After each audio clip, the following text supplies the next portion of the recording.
γήπεδο. Μπορείς και εσύ. Μη φοβάσαι. Μίλα. 6 Μαρτίου 2014, ημέρα κατά της βίας και του σχολικού εκφοβισμού. Μίλα, μη φοβάσαι. Μίλα, μη φοβάσαι! Αγαπάμε τους φίλους μας. Αγαπάμε τους συμμαθητές μας.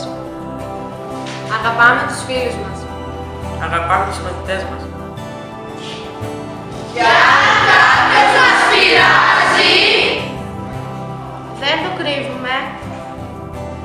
Συζητάμε με τους καθηγητές μας. Συζητάμε με τους γονείς μας. Βρίσκουμε λύση. Το σχολείο είναι το σπίτι μας. Το σχολείο είναι ο φίλος μας. και πάντα μέχρι